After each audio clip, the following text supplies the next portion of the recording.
All new today! Connie Hebert sits down one-on-one to chat with me, Chad Jones, on the Chat with Chad Show.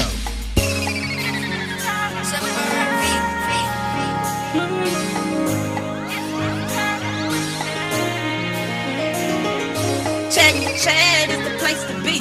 Every day at 7 p.m. turn on your TV. You might see some things that you never see, but at the end of the day, it's reality.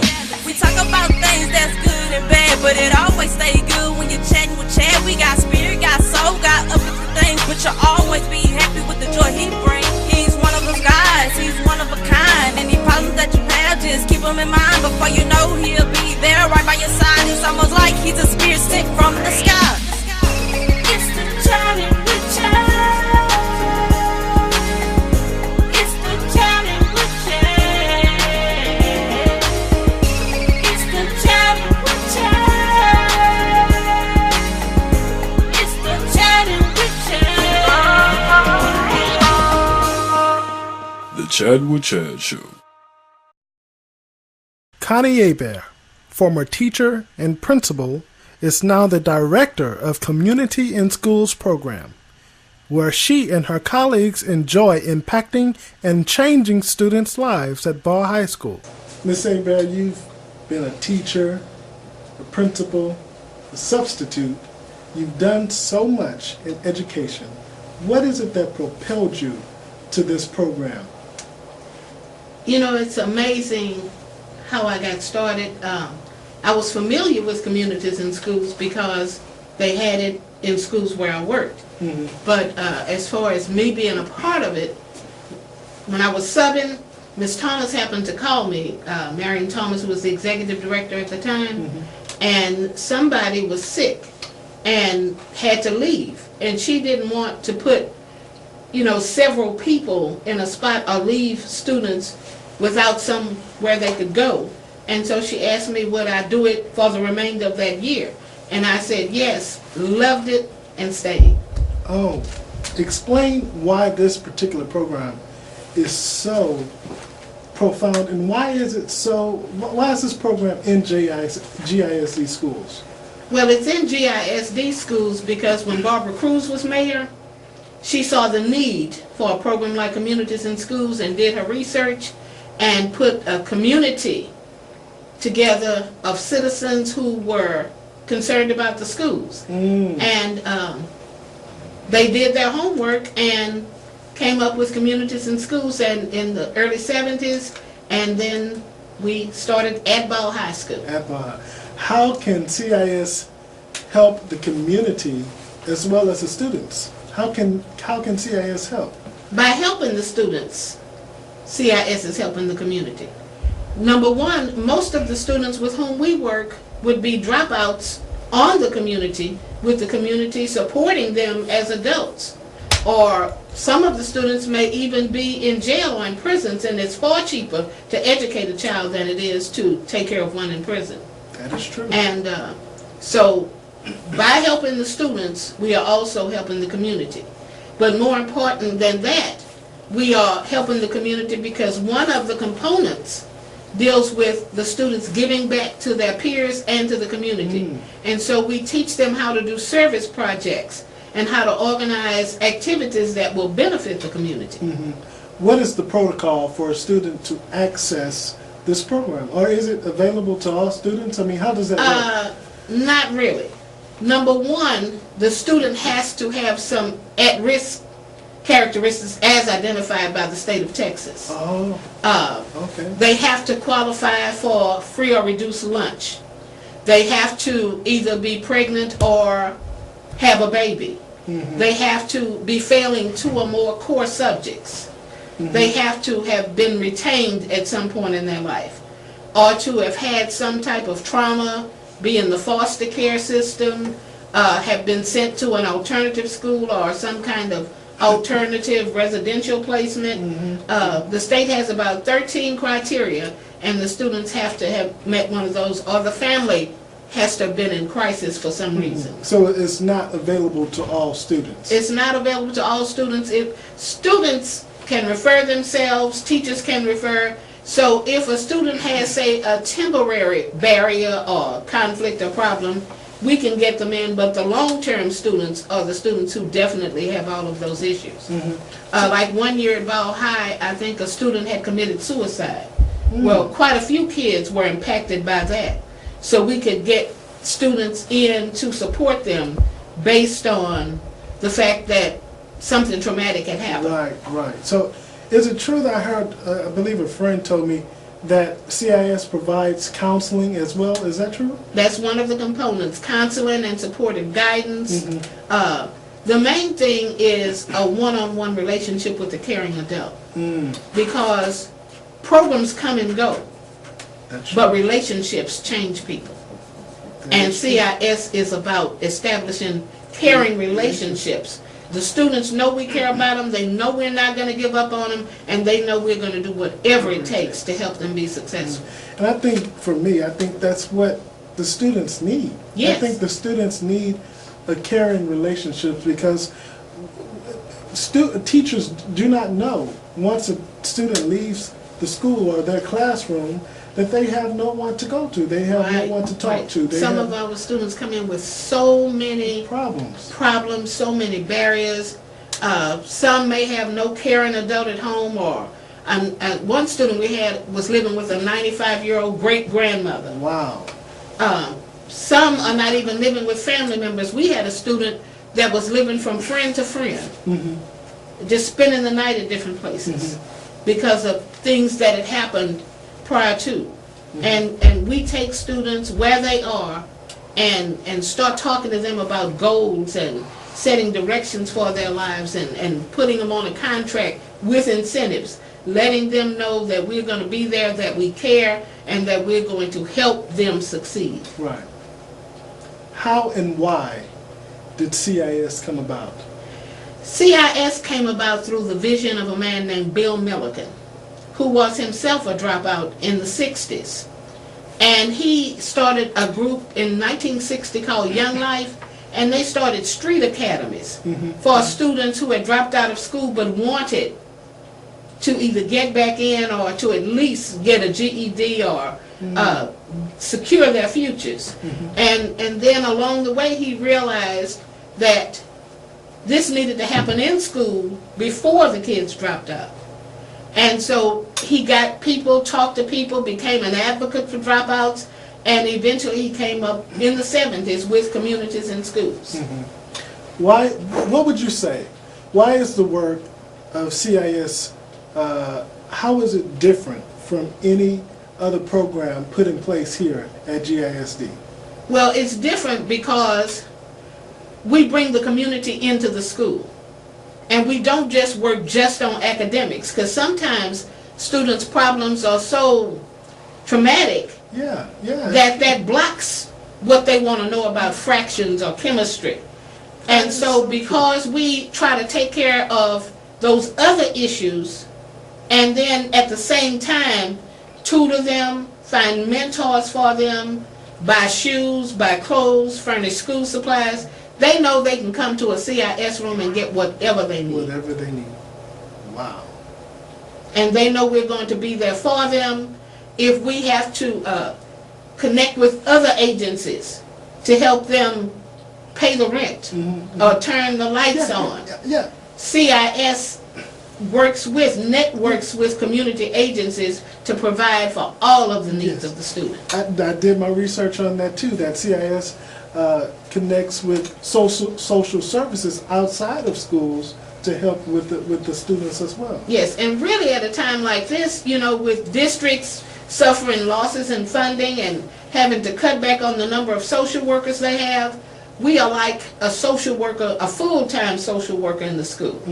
But we go, you know, beyond what the social worker would do, because 51% of our focus is academics. We find out the students who have failed the STAR test, and we pull them in for tutoring. We're going to training on January 30th and 31st with the Texas Education Agency to learn how to better prepare students for the STAR test. When we pull their grades and do an assessment, we do a school assessment to see what the needs of the school are, and then we do an individual assessment to see what each child's needs are. and we come up with an individual plan for each child and for each campus. And then the principal approves the plan that we generate. We service students in two ways. We have level 1 services that are school-wide, and every child in the school benefits from these services. And then we have level 2 services that are just for our case-managed students. And right now, we are case managing over 1,000 students in Galveston and Texas City ISDs. Each case site coordinator has 125 students that he or she personally takes care of. So this program is so great, so phenomenal. How can I help? I want to help. How can the community help? We ask the community's help in several ways. First of all, we always need money.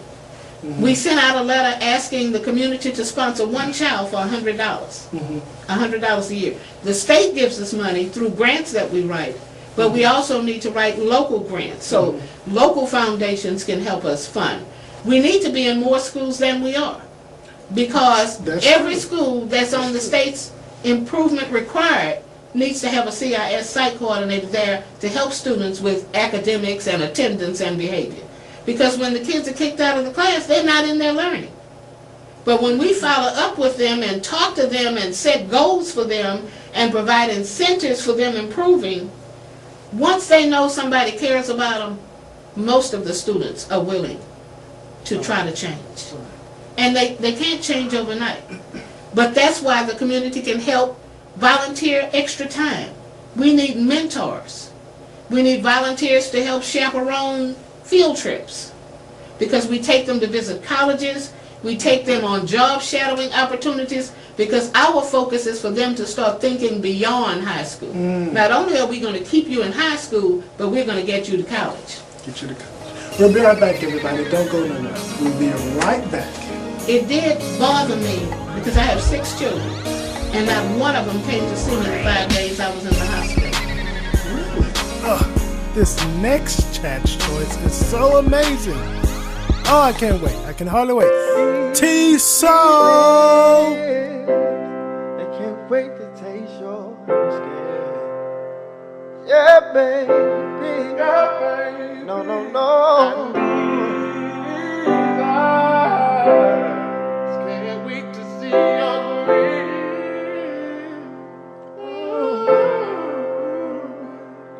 Just let my love, just let my love adore you, girl. Yeah, baby. No, you gotta know that I adore you, that I adore you. And baby, these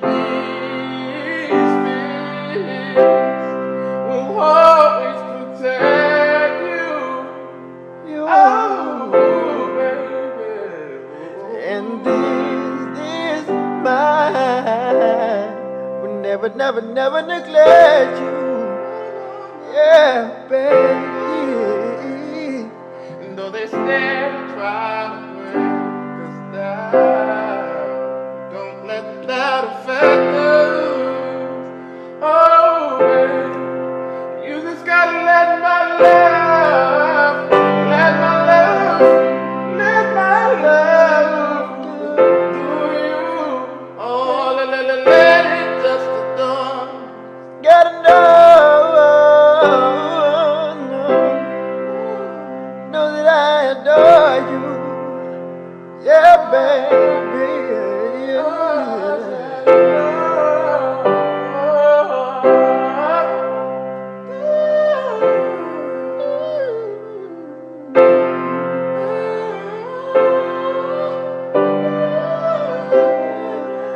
Let my love adore. Let my love adore. Gotta know, know that I adore you.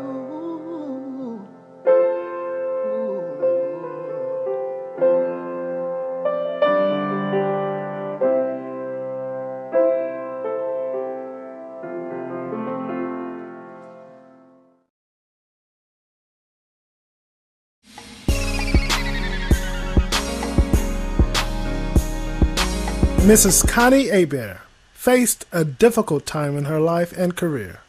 She discovered that she had cancer. She then stepped down from being the principal of Central Middle School, home of the Bearcats. Okay, you are a two-time cancer survivor. Yes. You are a two-time cancer survivor. In that process of being diagnosed and then treated, what did that teach you about yourself? It taught me that, number one, I didn't learn the lesson I was supposed to learn from it the first time. And that's why God sent me through it a second time. How so? What lesson did you not learn? Obviously, what His purpose for my life was. Because there were things I was doing and I was talking to kids, and I felt like He wanted me to be more of an example, to maybe be an advocate for cancer so that kids wouldn't be scared. People are scared when they hear the word cancer, and it's not a death sentence. It's, you need to take care of yourself, you need to learn about cancer so that you can share with other people. 2 other people at my church had cancer at the same time I did. And I was able to talk to them and encourage them and take some of the fear out of it, because I had been through it another time. The second time was more serious. I wound up having to have a mastectomy the second time. And you learn that how you look is not as important as what's inside of you. And I'd always told kids, nothing's too hard for God. You can get over whatever the problem is. So I certainly had to live my talk if I wanted kids to continue to believe when I tried to encourage them. And so I think it was for me to become an advocate for cancer, to show students that you can survive anything. And you can't tell a child how it feels to be hungry if you've never been hungry. And so by me having to go through something, then I'm better able to tell them, if God brings you to it, He's going to take you through it. You know, my grandmother, she's diabetic. I believe she got one leg amputated about 4 years ago, I believe. And she was one of those ones that would always do for the family. She was the go-to person in the family. We would always go to her, whatever we need, anything financially, just need a helping hand. But when she got her leg amputated, it was totally different. She started to see who the family, who she could depend on as far as family. What did that teach you in that process? What did that teach you about your family? 2 things. Number one, it did bother me because I have 6 children, and not one of them came to see me the 5 days I was in the hospital. Really? One couldn't, and the others didn't. They didn't? No. But I grew closer to my husband because he was there every single day, the whole day, spent the night in that chair. And when I got out, he was there, breakfast in bed. I didn't even really want to get well because he spoiled me so. And those words that you say when you get married until the end, he was there through sickness and in health. And I learned to appreciate him more. Because, sometimes when people are nice, you take them for granted. But he didn't have to do all that he did. And then he took me through the point of not worrying about whether the kids came or not. Sometimes kids are busy with their own lives. And I didn't need them to be there because he was there. My sister also, she and I became closer because she had been through cancer, and she was constantly talking to me about what had happened when she went through it, and she was at the hospital and there afterwards. So you learn that you can depend on some family and not on others. But you learn that you don't have to depend on anybody because God is going to be there with you through it all. You speak about so deeply how God was with you and how He will bring you through it. During that time, Ms. Hebert, what did that how did that impact your faith? Well, I believed that He was going to take me through it. So, faith is the evidence of things not seen. I didn't have to see anything at the time. Plus, I've always believed no test, no testimony. No cross, no crown. And I want to know when I leave here that I'm going to heaven. And so I finally had a test. Because, up until then, my aunt who raised me lived to be 98 years old. She wasn't even sick until she was 97. I had never really had a test. And so you don't know how strong you are until you go through something. So I really learned that I can make it through anything. So, I tell the devil, now throw it at me. So I can take my foot and just stomp it on out. Yeah. Wow. Did you ever think in that process that you weren't going to make it? I never thought I wasn't going to make it. But I said, if it's his will that I don't, then I need to be prepared. I hadn't done a will. I hadn't taken care of things that I should have taken care of. And so I even planned my funeral. And who I wanted singing. But it was never a sad moment. It was all joy. In preparation and joy. That was going to be my first question. Were you afraid to die? No, I'm not afraid of death. To die is gain. Wow. And my father's rich, so I know he has a mansion for me. How did it feel when you saw your many friends, families, and colleagues come to you during that difficult time in your life to comfort you? How did that feel? It felt good because people that I didn't even know cared about me came through, started calling, sent beautiful inspirational cards and plants. One lady came to my house, I didn't even see the plant, and when she turned around there was this big huge plant, and it was so touching. Church people came every day up to the hospital. You see those people, you speak to them in church, but I didn't see them really away from the church. My pastor was at the hospital, the deacons, people that you never stop to think these people really care about me, were there to support me, and not just in the hospital, afterwards. I mean, people put $20 in a card and send it to you. And it's not that you need it, but it's the idea that they wanted to share something with you. So I really learned to appreciate people more because I used to be kind of a loner. And if I wasn't with the kids, I just was by myself or with my husband. But it made me more of a people person. And then after that, people who became sick or something, I knew how I appreciated that. And so I knew I had to be there for them. Through all the teaching and impacting students, fellow teachers, church members, what name do you believe that you are making for yourself? Well, I've never really thought about making a name for myself. I believe that if you say you're Christian, then you have to live Christ-like. And I try to say to myself, what would Jesus do in this situation? And if I am ever remembered, I would like to be remembered as somebody who truly believed it was about the children, because they are our future, and somebody who worked to make a difference. What is your favorite Bible verse?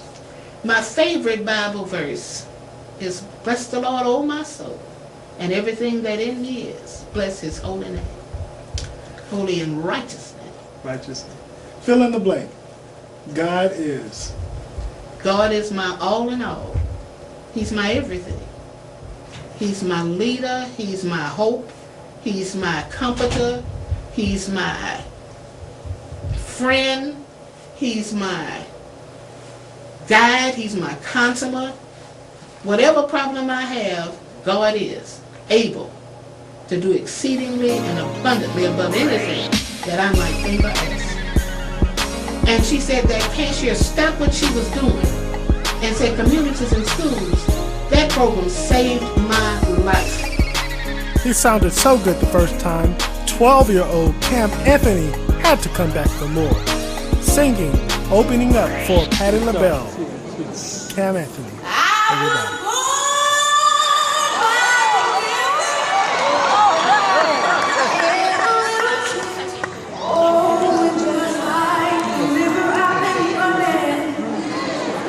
That's all right.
was a fever,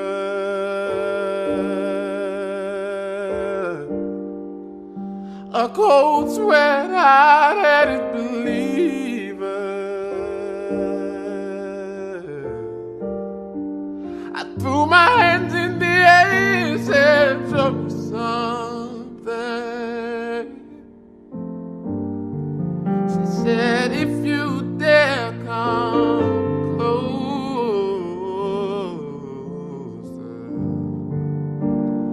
Round and around and around and around we go. Tell me now, tell me now, tell me now, tell me now, you know. I'm not really sure how to feel about it. Something in the way you move makes me feel I can't live without you, and it takes me all the way. I want you to stay.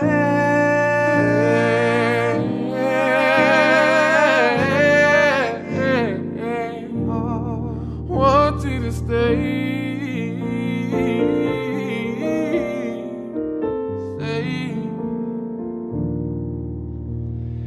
It's not much of a life you're living. It's not just something you take, it's given. Oh, round and around and around and around we go. Now tell me now, tell me now, tell me now, you know. Not really sure how to feel about it. Something in the way you move, makes me feel like I can't live without you, and it takes me all the way. I want you to stay.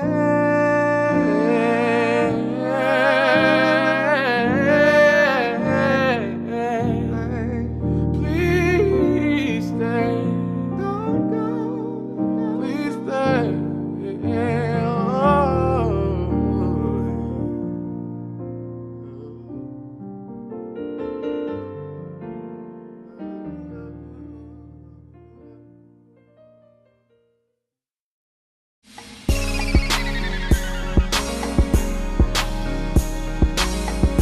Ms. Aber, give us 2 examples. If not 2, you can just give one if you remember. What student do you remember that this program, CIS, helped to be successful in life?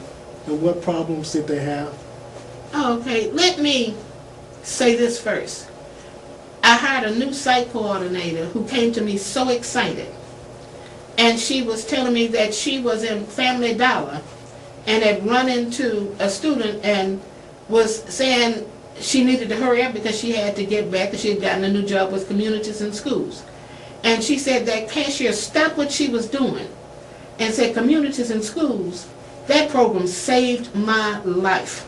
She said she had dropped out of school and was just out there. And her site coordinator, case manager, came and found her and brought her back to school and helped her with the academic piece, helped her with the social service piece, and stayed with her, encouraging her until she got her degree and got her in college, and she's in college right now in her junior year. And when she was telling me about this, and I started thinking about students with whom I had worked through the years. I have one student in particular. I got her into CIS when she was at Central. I was her teacher then.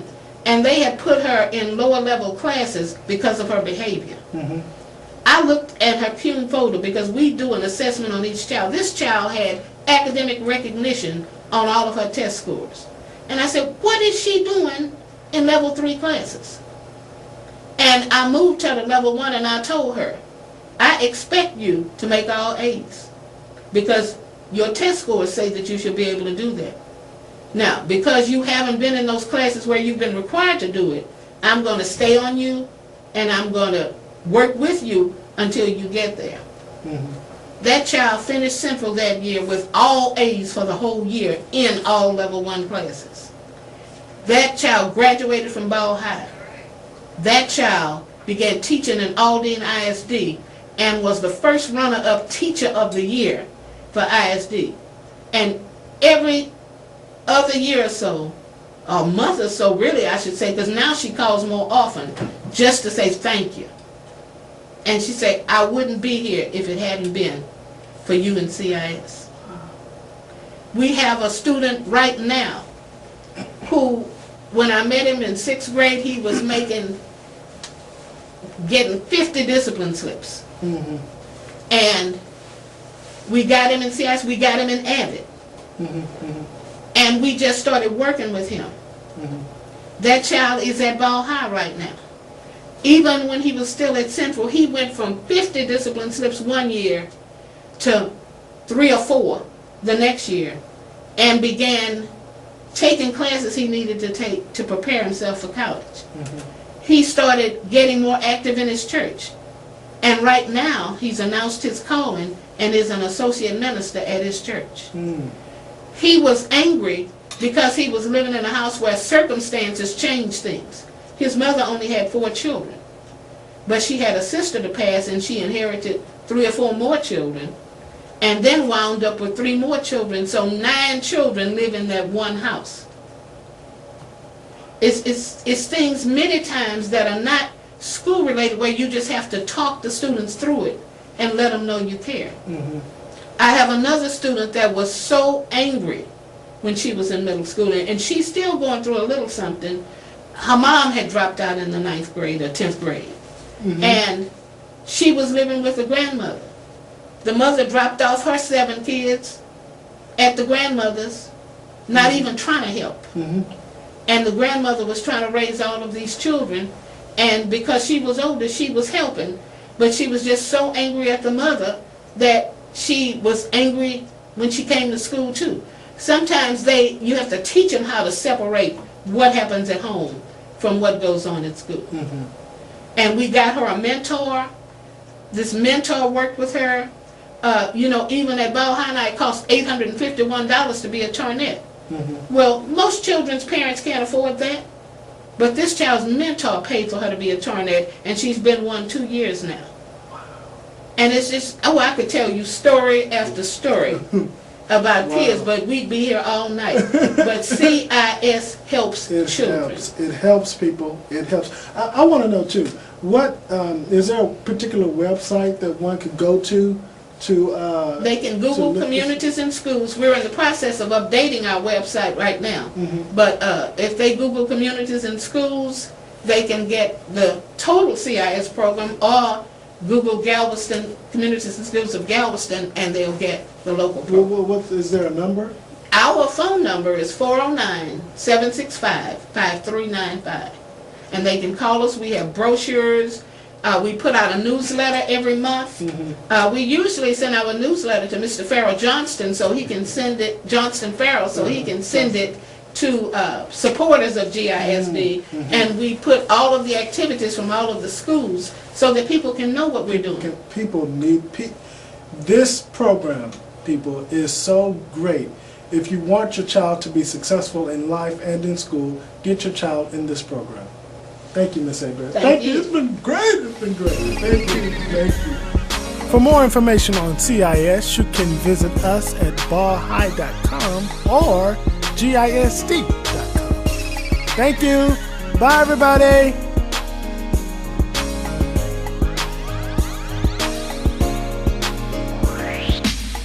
I know, times get hard. You better wipe your tears. All your things. See, life is not easy, but times get hard. Keep your head up, stay strong, and have faith in God. He's straight out of G-Top, on the race where it goes now. He came from the bottom, but look where he at now. Long as you believe, then you will achieve. Don't ever let nobody come between you and your dreams.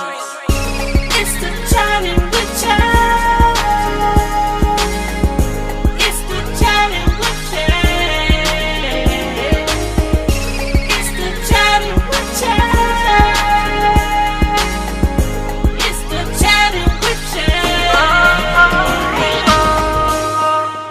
The Chat with Chad Show.